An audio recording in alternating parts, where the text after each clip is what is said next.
waxa uu u soo gogol fadhiistay doonayana inuu gabaati ka bixiyo gabadh Soomaaliyeed oo xidig ka ahayd fankii Soomaaliya eebad iyo quruxna joog iyo jamaal eeba ku maneystay. waxa uu si gacaltooyo ah gacanta ugu dhiibay madaxweynihii kolka xilka Soomaaliya hayay ee Maxamed Siyaad, isaga oo doonayay in loo galbiyo aroos gingima loo dhigo qasri ku yaala Bangiina loo geeyo. kusoo dhawaada daawadayaal qiso aad iyo aad u xiiso badan.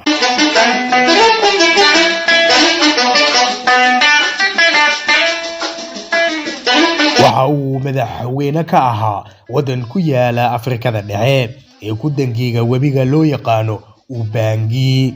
waxa uu ahaa kaligii taliye dictator dhiigacab ah oo shacabkiisa iyo dadkiisa gumaaday. waxa uu isku magacaabay boqor aana dhicin oo weligiis talinaya. waxa uu jacayl cajiib ah oo lixaad leh u qaaday inan Soomaaliyeed oo fanaanad ahayd. maanta qiso cajiib ah oo ku saabsan ayaanu idinkaaga sheekayn doonaa jacaylkaas oo u qaaday gabadhii fanka Soomaaliyeed codka tulmoon lahayd ee ka dhex tilmaaneed.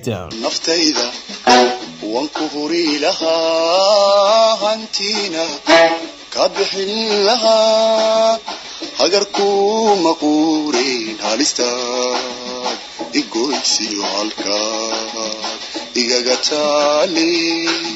casha sharafeed loo sameeyey madaxdii ka qaybgalaysa shirkii midowga Afrika Muqdisho ka dhacay sanadkii 1974 ayaa habeenkaasi showga maada iyo madadaalada iyo heesaha halkaasi ka soo tabinayeen fanaaniintii Soomaaliyeed.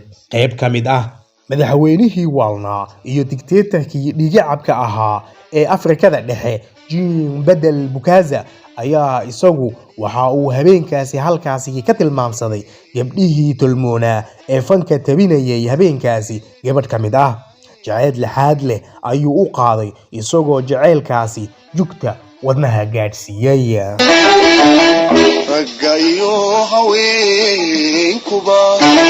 raggayo haweenkuba midna haybad ma yeesheen ka kaluun lahaynini.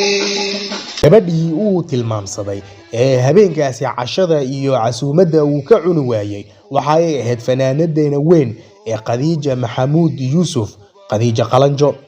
isla subaxii waxa uu ku soo kalahay ama uu ku soo jarmaaday madaxweynihii kolka xilka Soomaaliya hayay ee Maxamed Siyaad Barre, isagoo si gacaltooyo ah gacanta ugu dhiibtay weydiisanay in gabadhaasi loo guuriyo aroos gingima loo dhigo Bangiina loo galbiyo.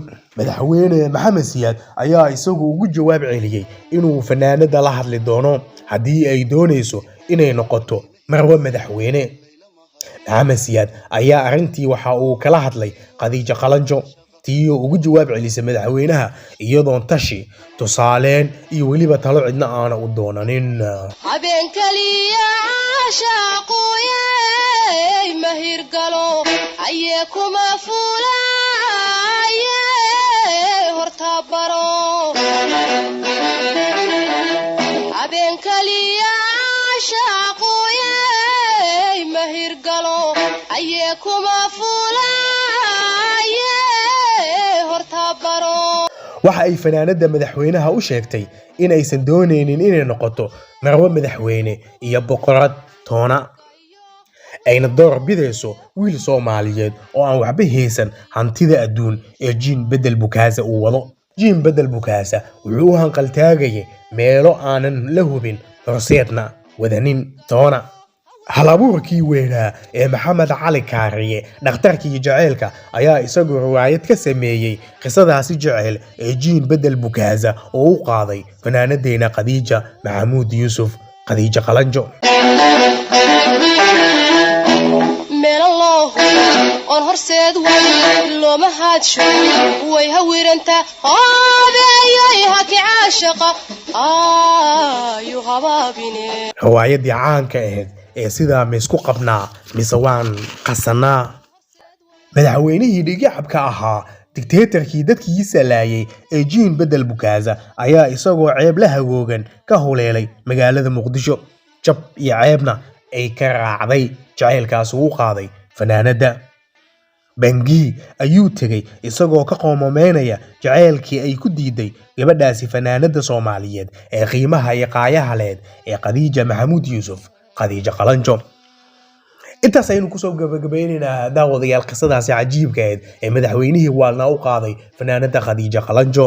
qiso kale oo tan ka qiimo badan ama ka xiiso badan ayaa idiin soo gudbin doonaa ee ha moogaanina channelkana subscribe-ka iyo like-ta ha ka iloobin. dib dambe intaynu u kulmi doono nabaadiina nooli kulante iyo amaana Allah.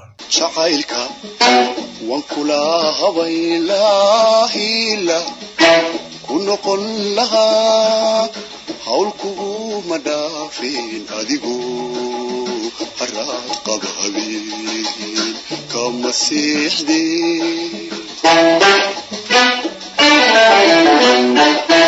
jacaylka waan kula habaylaahila ku noqon lahaa hawl kuguma dhaafin adigu haraad qaba habeen kama siixdin